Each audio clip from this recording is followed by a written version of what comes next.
세상을 다 부정해야 돼요. 근데 그러니까 이 묵시복음을 전하는 저를 비롯해서 저를 포함해서 많은 목사님들이나 혹은 평신도 지도자들이나 혹은 성도님들 이 견해 속에 부정하는 걸 배워요. 그래서 기복주의 교회, 율법주의 교회 그런 목사 부정했죠. 네. 근데 다 부정하고 세상도 부정하고 그런데 마지막에 또 누굴 부정해야 돼요? 나까지 부정해야 되는데 나는 부정 안 해. 쟤만 부정해요. 그래서 그래 묵시복음을 전하는 단체에 보면은 제가 좀 마음에 안 드는 게 저도 뭐 그렇지만 복음적인 진술을 얘기해요. 근데 다 어떤 거 하냐면 부정되는 거, 뭐 큰 교회가 돈에 먹은 거, 목사가 뭐 여자랑 합리시 나쁜 짓 한 거, 뭐 그런 거 보면서 기존 교회를 비난해요. 필요하죠. 그거 다 하고 결국은 누구를 부정해야 돼요? 나는 옳다. 제가 처음 개척하고 이제 5년 정도 설교 생각하고 있는데, 처음 저의 설교를 함께 들었던 자매님들이 가끔 저한테, 목사님 변하셨어요. 그러는 거예요. 목사가 변했다고. 깜짝 놀래가지고, 내가 뭘 돌렸는데, 그러니까. 처음 때 목사님은 되게, 화가 나 있고, 날카롭고, 되게 막 이렇게 막 공격하고, 옛날 설교 들어보면 되게, 내가 들어도 막, 화나 있어, 항상. 이렇게 해가지고, 다 나쁜 놈들이라고, 이거. 다 딴 교회 부정하는 거죠. 율법주의 교회, 기복주의 다 부정하고, 온 딴 교회만 좋은 교회다. 이런 심리가 나한테 있었던 거죠. 근데 처음 개척할 때도 제 심리 쏠 때 들여다보면은, 그 진리라는 가치도 있었지만, 이 진리를, 복음을 기존 교회와, 다른 이 사람들이 제대로 전하지 않다라는 그런 비판의식이 있었어요. 그러니까 당연히 그렇게 뿔이 나 보이죠.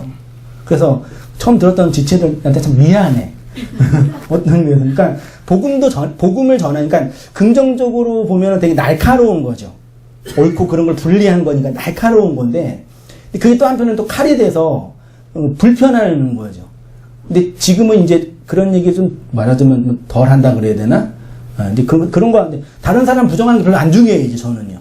다른 교회가 해먹은 게 별로 이렇게 좀 중요하지 않아요. 그냥 좀, 그러면 안 되는데 저분들 왜 그럴까? 그런 정도 하지, 막 화나고 그러진 않아요. 이미 그게 왜 그런지 아니까. 결국은 뭐가 부정되는 거예요? 진리를 전하면 나라는 존재가 부정된. 그래서 예수님이 나를 따라오고는 뭐 하라 그래요?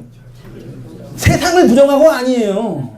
유대교를 부정하고가 아니라 너를 부정하고 나를 쫓으라 그러잖아요. 근데 이 묵시복음을 말하는 분들이 부정은 잘해. 다 해. 그래서 너도 부정, 나도 부정, 쟤도 부정, 목사도 부정, 돈도 부정, 다 부정해.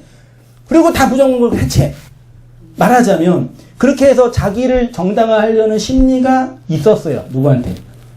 저한테요. 그러니까 물론 말씀에 대한 어떤 열정도 있었지만 또 한편으로는 그게 있었다고요. 죄송해요. 제가 그때 그래가지고. 그렇지만 열심히 애는 썼어요. 저 나름대로는. 그렇게 다른 사람을 그래서 아닌 거를 부정하는 과정은 필요합니다. 왜? 그 밥에 그나물이니까. 그릇을 부정해야 되는 거니까. 하지만 그 부정은 결국 궁극적으로 누구한테 와야 돼요? 나한테 와야 돼요. 딴 교회 부정하고, 딴 사람 부정하고, 너 부정하는 차원에만 머무르시면 안 됩니다. 그거는 어떤 의미에서 하나도 안 중요해요. 궁극적으로는. 그래서 이게 다른 사람을 부정하는 심리는 자기를 정당화하려는 심리예요. 궁극적으로 따지면. 내가 갖고 있는 이 복음이 진리다 이거예요. 그럼 막말로 예를 들어서 제가 열심히 이렇게 복음을 전했어요. 평생 나이 들어서까지 죽을 때까지 이 묵시복 변하지 않고 이 진리만 전했어요. 근데 주님께 갔네요. 갔는데 주님이 오셔서 야 성민아, 야 너 평생 고생했는데 아니야. 만약에 그런다고 쳐요. 그럼 어떻게 해요? 일을 네가 뭔데 나를 부정해. 그래야지. 제가 그럴 수 있을까요? 만약에 너 애쓴 거 내가 인정해. 네 왜 그랬냐 괜히. 고생했다. 그랬다고 쳐요. 가정. 제가 그런다는 얘기가 아니라 여러분도 그럴 수 있어요. 조심하세요. 그러면 내가 그 얘기 들었으면 어떻게 해요? 저는요. 우리 집사님처럼 일을 갈든지 또 집사님 어떻게 하시겠어요? 지옥에 가요. 지옥에 가. 당신이 그런다면 어쩔 수 없죠. 이거잖아요. 진짜 중요한 고백이시라니까요. 한 교회 20년 동안 성가대를 봉사했어요. 권사님께서. 한 번도 안 빠지고. 되게 힘들죠? 그쵸? 진짜 힘들어요, 그거요. 되게 잘하신 거죠? 잘했는지 모르겠지만. 했다고 쳐요. 근데 20년 후에 주님께서 오셔가지고, 얘야, 이제 성가대 그만하렴. 그런단 말이에요. 쳐요, 그렇게. 그럼 그분이 뭐라 그러세요? 자매님 다음 표현이네요. 네가 뭔데 날 그만두라 그러냐. 안 그럴 것 같아요? 그리고 우리가 그래요. 그러니까 우리는 언제나 자기를 정당화하고 자기를 지키려고 본능적으로 작용한다니까요. 심지어 복음을 전한다고 말하고 있는 그 현실 속에서도요. 예? 그래서 모든 목사는 어떤 목사예요? 거짓 선지자예요. 어떤 의미에서는요. 그러나 성도는 이 세상과 다른 일을 부정하는 자가 아니라 누구 부정이요? 자기를 부정하는 자입니다. 사람들이 자기를 부정할 수 없는 이유는 자기를 부정하면 자기가 죽기 때문이죠. 그런데 성도가 자기를 부정할 수 있는 이유는 자기 부정이 그리스도의 온전, 마지막 하나, 그리스도의 사랑, 쓰레기 더미인 내 인생을 통해서 하나님이 그 장미를 피시는군요. 내 생명이 그 장미로 이전되는 거잖아요.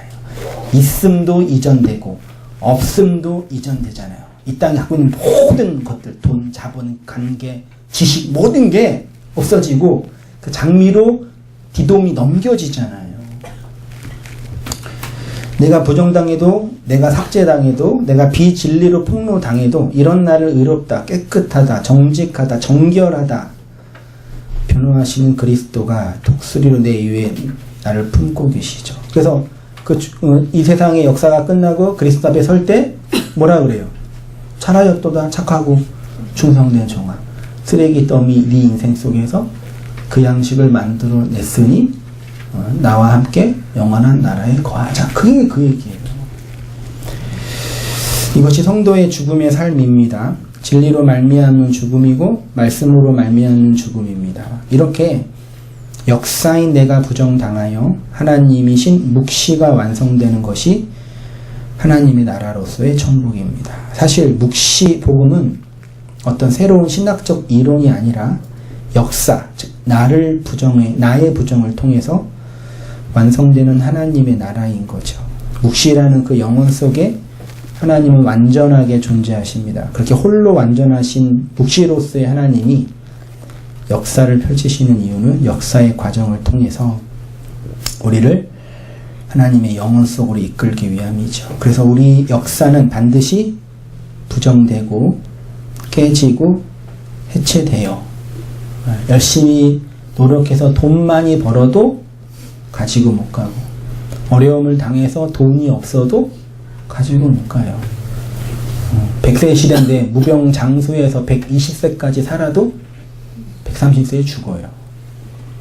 길 가다가 사고를 당해서 내일 죽어도 죽는 거예요.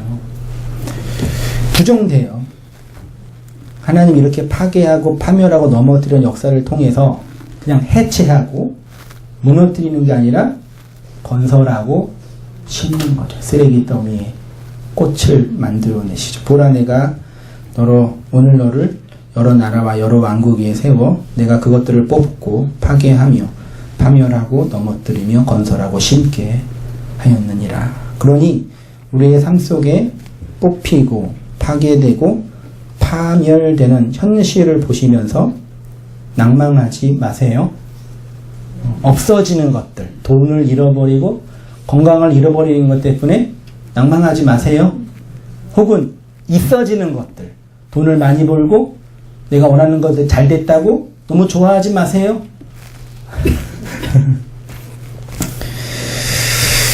하나님의 나라를 건설하시고 심으시는 하나님의 선을 스티그마로 담고 살아가는 성도님이 되시기 바랍니다.